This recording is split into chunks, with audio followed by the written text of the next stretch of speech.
Olá a todos. Vocês vão ver agora um encontro da Fundação Brasileira de Teatro. A gente, por muitas entrevistas anteriores, sentiu que algumas informações não foram perguntadas pelos jornalistas, pelos repórteres, e ficou sempre uma sensação de que a gente tinha que prestar contas à sociedade, à comunidade artística e aos colaboradores da Fundação Brasileira de Teatro. Então hoje é o dia, né, gente, da gente Chegou a hora. trocar essa ideia e falar diretamente com o público e falar de uma maneira clara, ampla, sobre todos os assuntos que envolvem a Fundação em 2023. Mas antes, a gente precisa agradecer fortemente ao Tailândia Podcast, que nos cedeu esse estúdio maravilhoso aqui entre Taguatinga e Ceilândia. E hoje, se vocês percebem, ele está todo decorado com Dulcina de Moraes. Essa contextualização ela é importantíssima demais para que a gente possa entender o tamanho dos problemas e também o tamanho das boas ações que têm sido feitas na Fundação, né, Roberto? É isso. A gente tem enfrentado um desafio grande desde o ano passado e são muitas tarefas, muitos problemas e soluções que a gente vem pensando e chegou a hora da gente abrir um pouco para vocês para poder pedir apoio para a comunidade. A gente precisa de gente para ajudar nessa missão. É muita história, são anos de crises, anos de problemas, que, enfim, que sempre teve por debaixo do tapete. E acho que uma das coisas que a gente faz de melhor é trazer isso à luz, para que aqueles que gostam e que amam o teatro, que amam a cultura, se acheguem para ombrear conosco nessa batalha de recuperar a Fundação Brasileira de Teatro. Nada disso seria possível se cabeças pensantes não estivessem juntas para trabalharem com o foco de salvar o Teatro Dulcina e a Fundação.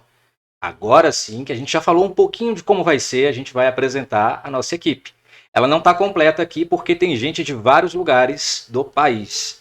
A gente tem aqui conosco o Roberto Neiva, que é o secretário executivo. Roberto, fale um pouco da tua trajetória. Então, eu fui convidado para essa missão porque eu sou considerado um burocrata da cultura. Eu trabalho com gestão cultural há mais de 15 anos, inclusive dos dois lados do balcão. Já tive experiências governamentais e também no terceiro setor, em organizações sociais, na área de produção e na área de políticas públicas.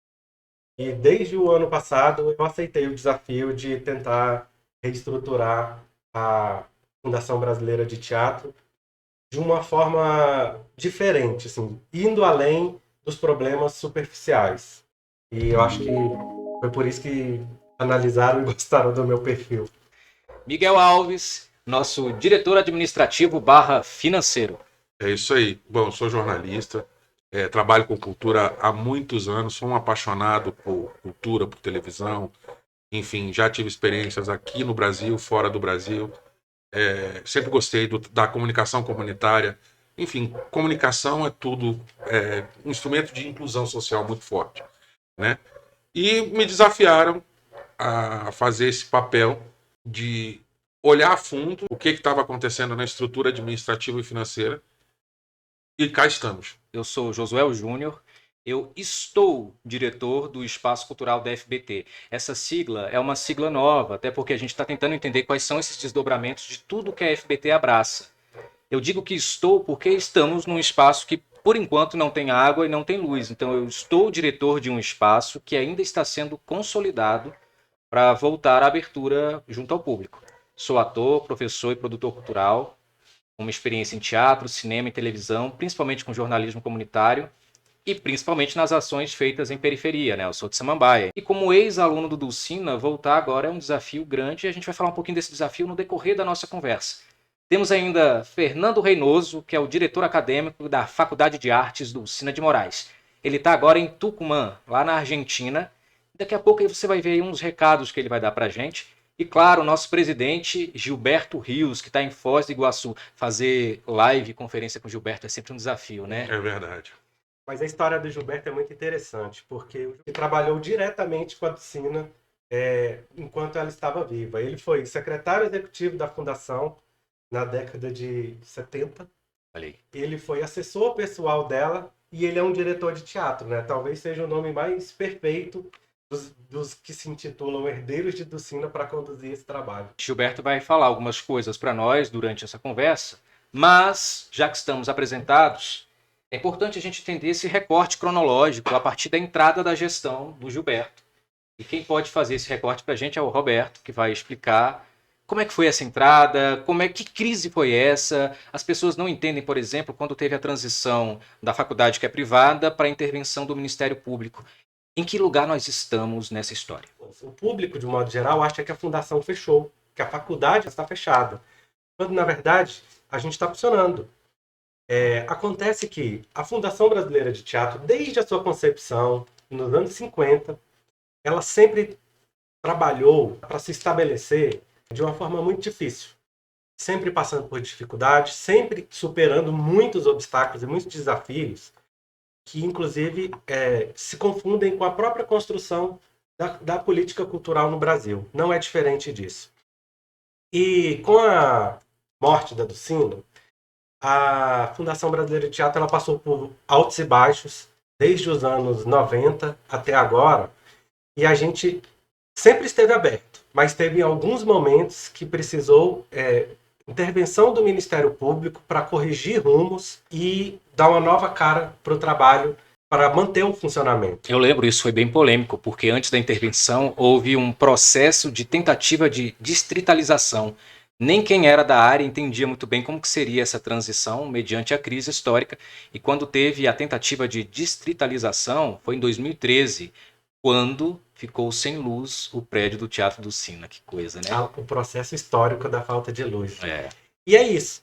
Quando a Dulcina estava no final da sua vida, nos últimos dias de sua vida, a Fundação começou a passar por uma série de dificuldades. Tanto é que teve o primeiro movimento, que foi o Viva Dulcina. Isso. Que foi para tentar reerguer a Fundação. Depois disso, a gente passou por um período de mais ou menos uns 15 anos, com algumas gestões turbulentas e polêmicas, questionadas, inclusive, judicialmente, até que precisou da intervenção do Ministério Público. Isso foi em 2016 e 2017. Isso. O Ministério Público, por a gente ser uma fundação, ele tem obrigação de fiscalizar as nossas atividades, todas as fundações. Tem uma promotoria específica para acompanhar os trabalhos, a versação do dinheiro, o desenvolvimento das propostas. E chegou um momento que não estava contento, e o Ministério Público teve que fazer uma intervenção nos trabalhos, inclusive dizer como fazer a gestão financeira e acadêmica da instituição. Eles nomearam um interventor, escolhido pelo Ministério Público, que ele ficou mais ou menos uns 2 anos, até que, passada essa fase de reforma, Sim. eles elegeram uma administradora, que foi a Débora Aquino, que hoje, inclusive, está no nosso conselho curador, para poder promover uma outra eleição do conselho. E aí, em 2018, a gente voltou a ter um conselho de administração, uma diretoria executiva, e hoje a gente chegou na segunda composição depois dessa intervenção. Quando você fala segunda composição, é porque depois da intervenção teve que ter um ajuste em quem estava trabalhando com um aval do Ministério? Como que isso funciona? É porque, na verdade, desde que o Ministério Público fez a intervenção e depois ele devolveu a gestão na mão do Conselho, que é formado, inclusive, por gestores culturais, alguns papéis estavam sombreados entre a diretoria executiva e o Conselho Curador. E aí existia, primeiro, uma rotatividade de pessoas que trabalhavam e desistiam no meio do caminho, porque o trabalho realmente é muito hercúleo, é muito difícil, e a falta de delimitação de alguns papéis. Então precisou o Ministério Público fazer uma nova, consultoria, e aí assumiu a gestão agora com os papéis mais definidos e com os seus currículos também nitidamente analisados. Então vocês chegaram lá no Dulcina. Quando a gente fala Dulcina, gente, é a Fundação Brasileira de Teatro, porque o Dulcina, Vox Populi, virou o espaço que existe no CONIC. Então a gente fala lá no Dulcina, mas quando é no Dulcina, é no Teatro Dulcina, na Faculdade Dulcina, na Galeria Dulcina, no Subdulcina, tudo é Dulcina. Quando vocês chegaram lá, a partir dessa nova formação da gestão, o que vocês encontraram? Isso eu estou falando de 2021 para 2022, né? Isso. Assim, não tem outra palavra para dizer. A gente encontrou terra arrasada. Por quê? Depois da intervenção, e principalmente por causa da pandemia, as atividades paralisaram fisicamente. A faculdade e a gestão da fundação, elas vinham toda a vida tendo que lidar fazer malabarismo com os problemas administrativos. Pagando uma coisa aqui, fazendo uma iniciativa ali, etc.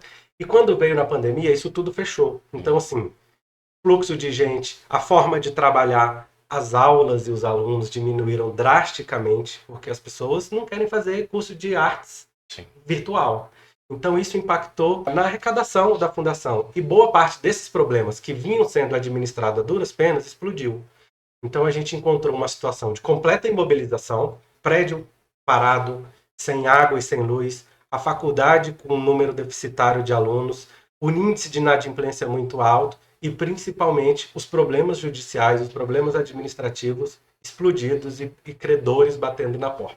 Eu imagino que, para além dos credores que batem na porta, existe também uma exigência muito forte dos professores. E aí, Miguel, para quem trabalha, como é que ficou essa transição toda? Pois é, o começo foi bem complicado. Porque primeiro a gente tinha que fazer um mapeamento do que realmente estava acontecendo ali. Sim. Por que a gente não conseguia pagar as contas. Né? A gente já vinha de um histórico já devendo professores, já tendo feito acordo com o professor para ir pagando parceladamente. Sim. E etc. Mas nem isso estava sendo feito, nem isso estava dando conta de fazer.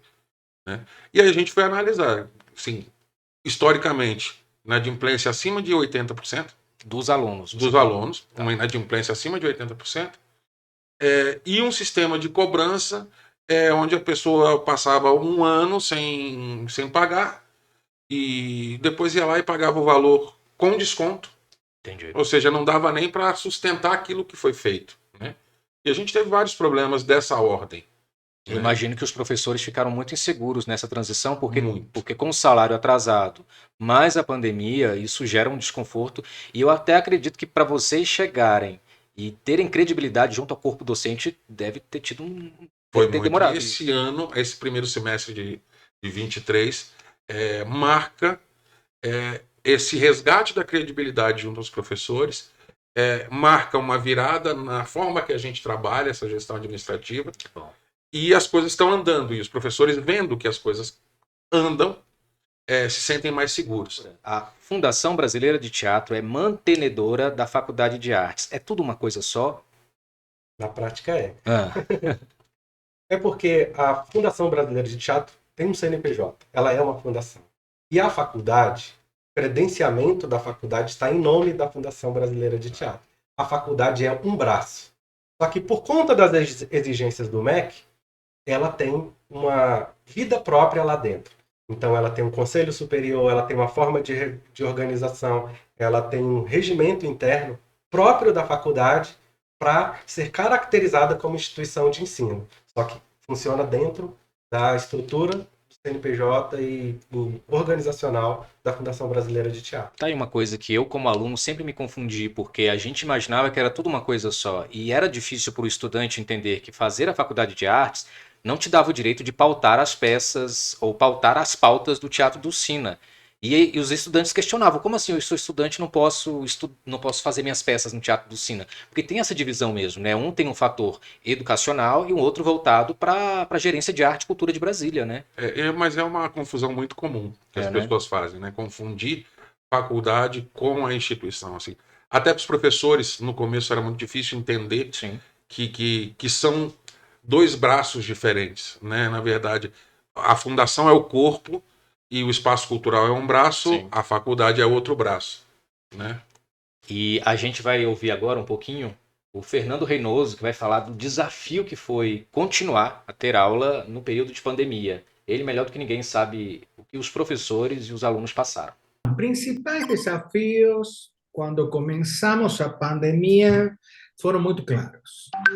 Talvez possa citar o grande, primeiro foi o desenvolvimento do plano, né? Como iríamos trabalhar. Foi um período muito intenso em que se trabalhou com a coordenação para desenhar de que modo nos adaptaríamos. O MEC nos deu um prazo muito curto, justamente pela emergência do momento. Que era um plano de contingência, foi o nome que se deu, foi como aplicamos para os colegas. Aí foram feitos os workshops orientativos e foi feita uma assistência em cada docente para poder fazer essa migração imediata. Como ministrar aulas de artes, cerâmica, dramatização, como avaliar os trabalhos, como criar a amostra de usina nesse contexto. Bom, isso foi feito, todas essas respostas foram sendo dadas de modo colaborativo, muito colaborativo, em consulta com os docentes, e define um estilo de liderança dentro da instituição, porque tudo passamos a fazer com consultas, né? Entendendo que nosso corpo docente estava constituído por especialistas, cada um na sua área, e eles teriam como contribuir.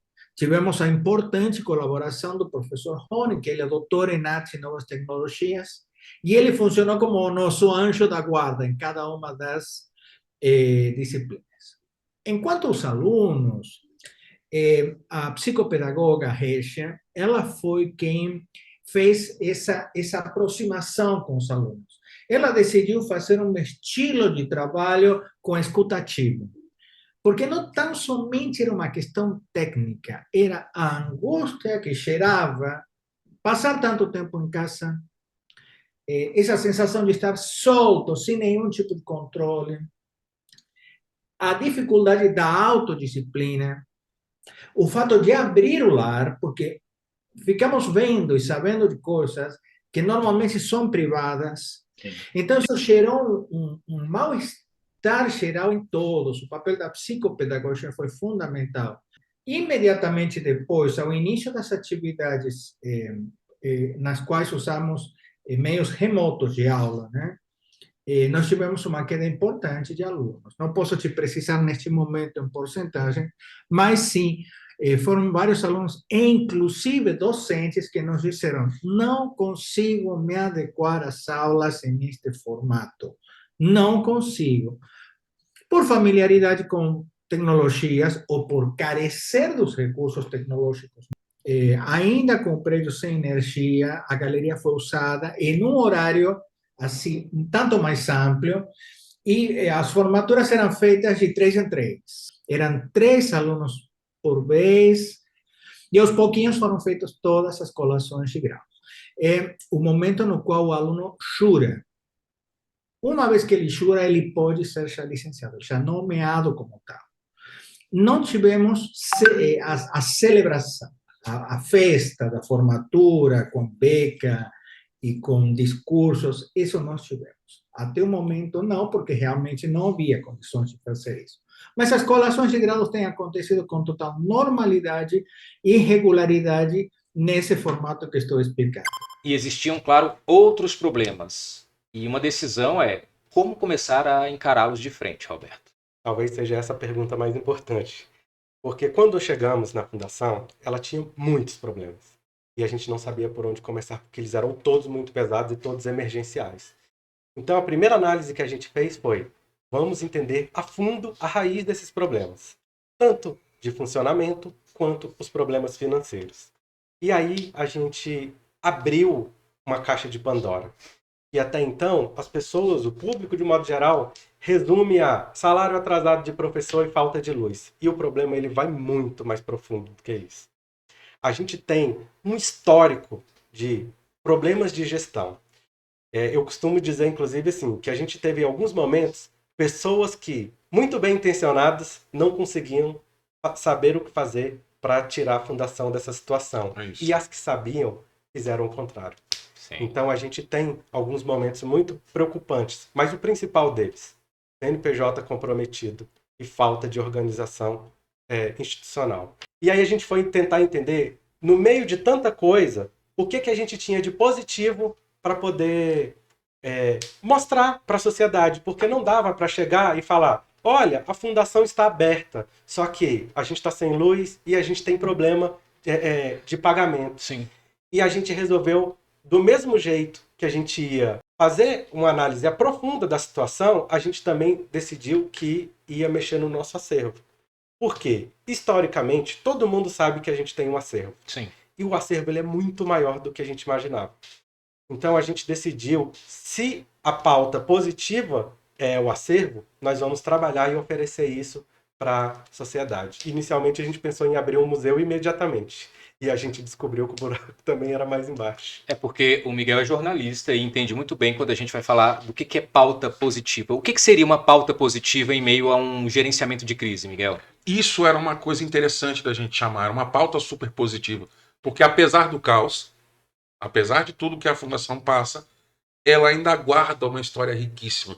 E você, que era do Jornal de Brasília, eu que estava trabalhando na Globo, o que a gente via de notícia pautada do Dulcina era sempre Faculdade Dulcina pede socorro, um abraço para a Faculdade Dulcina. Por muitos anos, e eu tô falando aí os últimos 10, 12 anos, Dulcina foi pautado na mídia como um espaço de demérito mesmo, né? Um Sim. espaço fraco, um lugar que sempre esteve se afogando, mas que romanticamente sempre se manteve muito firme. E agora a gente entende por que se manteve firme, né? Claro, assim, tem história, tem alicerce tudo aquilo Sim. que é feito, né? Essas pautas negativas e ruins foram tantas e com tanta frequência que dava-se como morta a fundação. E quando a gente entra, Josué, e traz à luz, Sim. né, todo esse acervo, um trabalho extremamente criterioso, extremamente cuidadoso, a pauta vira. Mas eu não quis vir, não, viu? Isso a gente tem que falar depois, né? Foi difícil de convencer, mas acho que hoje você entende o tamanho da missão e a importância da missão do que você está fazendo ali dentro. A gente precisa entender a importância disso. Porque a Fundação Brasileira de Teatro é um grande tesouro castigado. A gente precisa entender que a Fundação Brasileira de Teatro é um esforço, talvez, da mulher que mais trabalhou em torno da profissionalização da carreira do ator. Então ela era uma grande militante. Ela, inclusive, disponibilizou seu patrimônio pessoal para criar essa fundação, dela e do marido. A Faculdade de Artes do Sina de Moraes é a primeira faculdade privada de artes do Brasil. Isso é patrimônio. Sim. Isso é patrimônio material. Com certeza. Enquanto todos os cursos de teatro, quando viraram profissão, foram para as universidades federais, a Dulcina criou a primeira faculdade especializada em artes em Brasília. E ela veio para Brasília para fazer isso. O nosso acervo, que todo mundo sabe que tinha 300 vestidos da Dulcina, ele é muito mais rico que isso. Ele reconta 70 anos da história do teatro brasileiro. Desde a Dulcina, dos anos de 1920, Sim. até 1996, quando ela falece. Nós temos documentos históricos, indumentária, um registro fotográfico maravilhoso.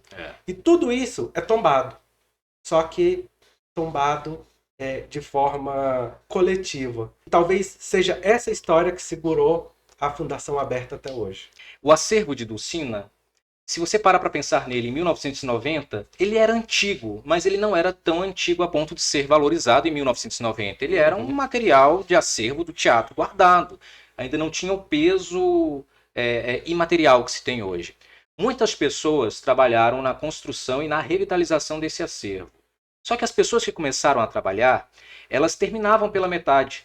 Ou pela falta de incentivo, ou pelas trocas de gestão. Quantas vezes eu já tentei mexer nesse acervo? E eu falei com vocês, né? Quando eu brinquei ainda agora que eu não quis participar, não quis entrar na diretoria executiva como diretor do Espaço Cultural, é porque muita gente também saiu do Dulcina magoado. E eu fui uma dessas pessoas que saí magoado de lá, porque trabalhei, não recebi, aquela história que a gente conhece. Mas eu sempre tentei inventariar esse acervo e nunca foi possível, porque quando a gente começava, trocava a gestão. E a outra gestão não entendia nada. Então esse lugar de toda hora, ai meu Deus, mais uma vez explicar a importância disso para o teatro brasileiro não dá. Então a decisão foi, se a diretoria quer um diretor do espaço cultural e o espaço cultural não tem água e não tem luz, vamos mexer no acervo. Mas não foi nada fácil, porque quem mexeu no acervo em 1990 se sentiu enciumado por não ter sido mencionado. Quem mexeu no acervo em 2002 também se sentiu desprestigiado porque a gente não mencionou. E por que a gente não mencionou? Porque não há registro de menção. O inventário que já foi feito, tanto no começo dos anos 90 quanto em 2002, ele tem número de série, que é o padrão dentro da museologia.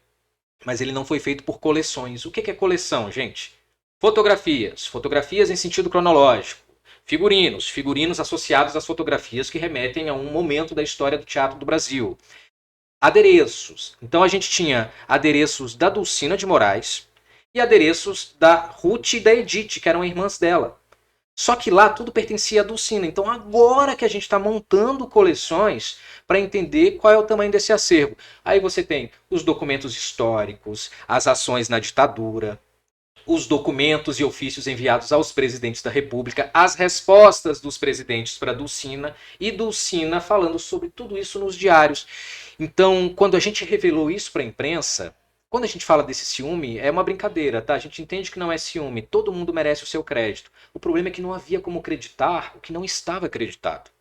Então, muita gente falou assim, não, vocês não descobriram esse tesouro, a gente sempre soube que ele estava lá. Sim, mas o que você fez com essa informação? O que foi feito com essa informação? Foi levada para público? E aí, Miguel? É isso. É justamente esse é o grande diferencial dessa gestão. Primeiro, documentar absolutamente tudo que está sendo feito. Sim. Porque quando a gente documenta, a gente deixa um histórico, a gente deixa um legado. E Sim. daqui a 5 anos vem outra pessoa e ela vai poder ler o que foi feito. Porque, infelizmente, esse inventário anterior, a gente não segue ele como referência. A gente descartou a ordem cronológica dele. Ele serve apenas como uma memória. A gente anota o registro dessa memória. Mas é só para você imaginar assim. Esse aqui é um livro da Dulcina escrito por Sérgio Biotti. Vamos supor que ele é o item acervo A.2023.00001. O modelo anterior tinha, depois do livro, uma caneta. 00002. Mas a caneta não é correlacionada com o livro. Sim. Ela não é correlacionada. Então isso não é uma coleção dentro da museologia. Livro é livro, caneta é caneta. Então a partir disso, qual foi o primeiro passo? Lanternas. Qual foi o segundo passo? Lanternas recarregáveis. E por 2 meses, Roberto Neiva, o Hugo Araújo, que é o nosso porteiro, e 3 voluntários desceram comigo nos 3 andares subterrâneos para a gente desbravar esse material. Se hoje você vê bonitinho, né, nas matérias de jornal, não estava assim. Muita poeira, muita barata, muito cocô de barata, muita sujeira. Então o primeiro trabalho foi da gente levar esse material para cima. E agora eu vou passar para Roberto para dizer como é que foi de repente entender que ser secretário executivo era carregar 200 quadros que a gente teve que trazer lá de baixo. Como é que foi? Ser secretário executivo na fundação é trabalhar de tênis e camiseta. É.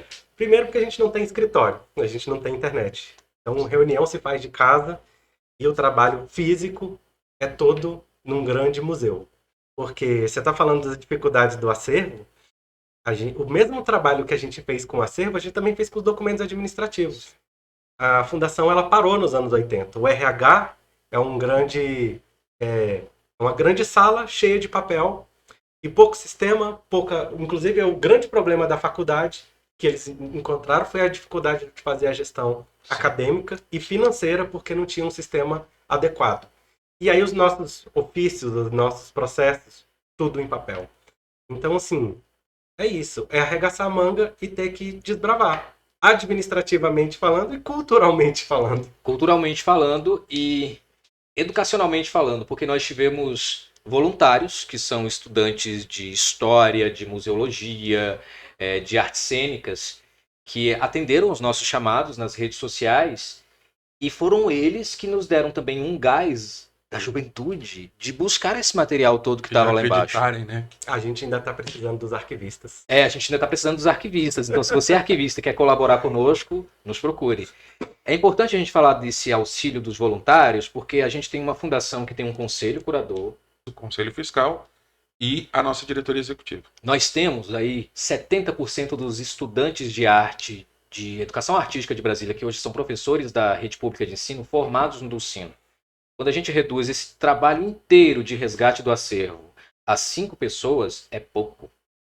Porque todo mundo que diz que vai abraçar o Dulcina, quando a gente pede ajuda nas redes, dá o like, pergunta se a gente está usando máscara, mas não vai ajudar. E aí isso desmobiliza, porque existe a ação mobilizadora e a ação desmobilizadora. Quando a primeira matéria saiu, que foi no DFTV, com a Márcia Witzak, que apoiou a gente teve uma chuva de críticas em Brasília. E esta mesma matéria no Rio de Janeiro foi uma loucura, causou um alvoroço, porque os artistas do Rio que tinham correlação com o acervo, que ainda estão vivos, Natália Timber, Fernanda Montenegro, Emiliano Queiroz, ficaram enlouquecidos com o nosso patrimônio. E enquanto Brasília não gozava dessa tentativa de botar o nome da fundação no sentido positivista, o Rio de Janeiro estava se deleitando com isso. A gente sentiu uma resistência muito forte da cena cultural de Brasília em validar o nosso trabalho, talvez porque havia ali dentro da atmosfera da fundação uma sucessão de crises e de Certamente. gerências incorretas. Acreditar que a gente não era menino velho do buchão, pegando coisa de Dulcina sem permissão, demorou. E isso é muito determinante, porque nos perguntam sempre quem autorizou que a gente mexesse no acervo de Dulcina. A diretoria executiva. Porque você tem uma presidência que elege uma diretoria. E essa diretoria tem ações e proposições em cima de um planejamento estratégico. Então é muito comum a gente perguntar: quem autorizou? Quem autorizou? Nós. A diretoria assumiu um compromisso de, em 1 ano e meio, inventariar e digitalizar todo o acervo de Dulcina de Moraes. Estamos tentando, né, Miguel? Eu acho que a gente está caminhando muito bem. Né? E voluntários venham sim, porque é interessante, às vezes que eu visito lá e que os voluntários estão, é difícil você ver um que não esteja com a cara de extasiado por estar presenciando aquilo. É a história viva do teatro. Surpresos com o que eles encontram e com o que eles têm que catalogar. Então isso é muito legal, é muito enriquecedor para todos. Né? E ao mesmo tempo que tem essa coisa do encantamento, há também um desencantamento histórico. Porque a gente entende o outro lado da história que não foi contada. E aí a gente precisa entender que, quando se descobre o que tem nesses documentos, após uma análise detalhada dos documentos, a gente percebe que a história contada de Dulcina sempre foi muito oralizada. Foi o disse-me-disse. Todo mundo era o melhor amigo de Dulcina. Todo mundo era o melhor amigo de Dulcina. Mas os documentos comprovam que não. Todo mundo tinha ótimas relações com Dulcina. Mas os documentos comprovam que não. E aí, quando a gente começa a perceber quais foram as primeiras crises e que parte desse acervo não está lá na faculdade, não está lá no prédio da FPT, a gente tem uma proporção muito maior. Sim. Né? Existem coisas do acervo que estão como o espólio do B de Paiva. As coisas de Dulcina estavam na casa do B de Paiva, que foi um grande colaborador de Dulcina, que daqui a pouco a gente vai falar sobre ele. Mas o Roberto Neiva tem uma história curiosa, que são pessoas querendo devolver móveis para a fundação. Exatamente. Pelo fato da gente não ter essa organização, as coisas foram se perdendo. Tudo sempre foi muito coletivo dentro da fundação. As pessoas se apossavam das coisas, tanto para levar quanto para deixar lá. Então a fundação já serviu de grandes depósitos e também as pessoas simplesmente pegavam as relíquias, tipo assim, não, eu quero uma memória daqui. Eu acho importante a gente relatar isso tudo, porque existem muitas lendas urbanas em torno da Fundação Brasileira de Teatro. Existem certas mágoas, mas também existem coisas interessantes. Mas talvez a pessoa que mais se preparou para contar essa história foi a própria Dulcina, porque seus diários, os seus documentos foram o que nortearam o nosso trabalho. Total. E é graças a esses documentos que a gente conseguiu identificar até as peças que estavam faltando. Algumas pessoas, por exemplo, sabem do patrimônio que deveria estar tombado, que deveria fazer parte de um acervo museológico, que deveria estar exposto.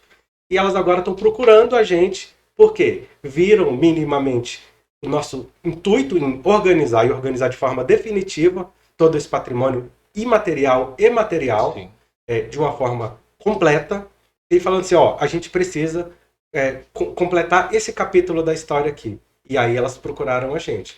Então, o próprio B de Paiva, ele foi presidente da fundação logo após o período do falecimento da Dulcina, da passagem da Dulcina. E ele talvez tenha sido o grande impulsionador desse primeiro inventário. Por isso que nós procuramos os herdeiros legítimos de Dulcina. Hoje nós temos o Luiz Carlos de Moraes e a Vera de Moraes. A gente dialoga com eles diariamente para que possa entender uma informação que faltou, se isso é verdade, se não, e eles nos assessoram dentro do possível.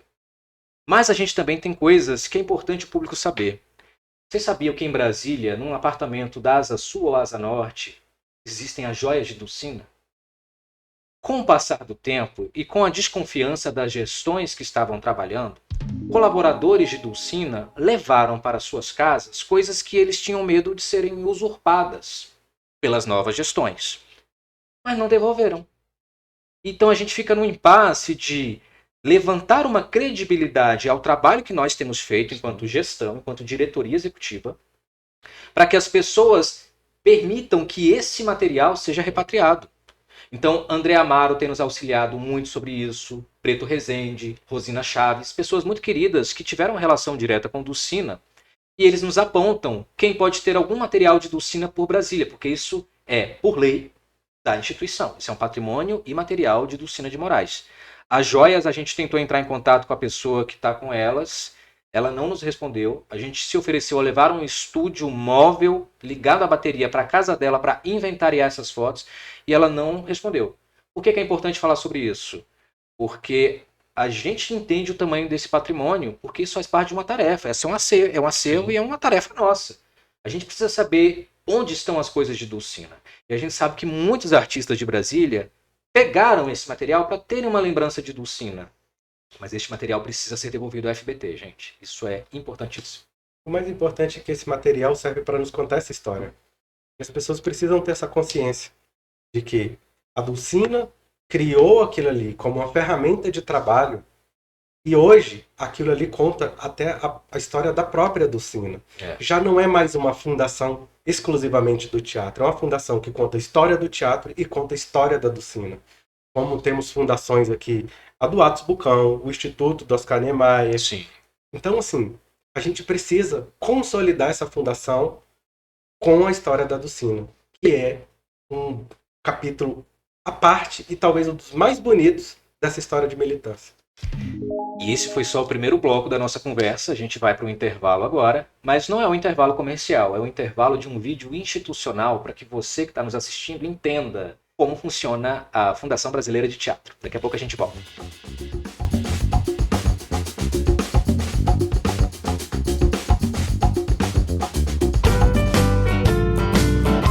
Olá! A Fundação Brasileira de Teatro tem um recado para nossos parceiros e colaboradores. O assunto de hoje é identidade visual.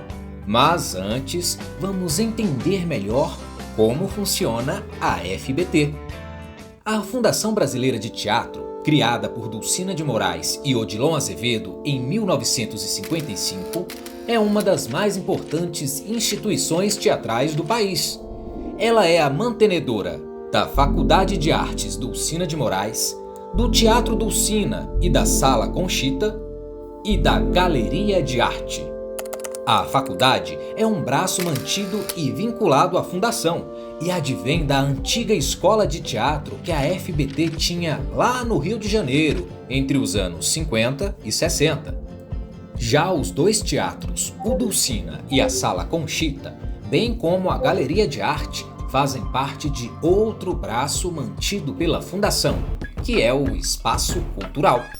A organização da Fundação funciona da seguinte maneira: existem o Conselho de Curadores, o Conselho Fiscal e a Presidência, que, por sua vez, é auxiliada por uma diretoria executiva, composta por um secretário executivo, um diretor administrativo / financeiro, um diretor do Espaço Cultural e um diretor da Faculdade de Artes. Há também a nossa equipe de elaboração de projetos.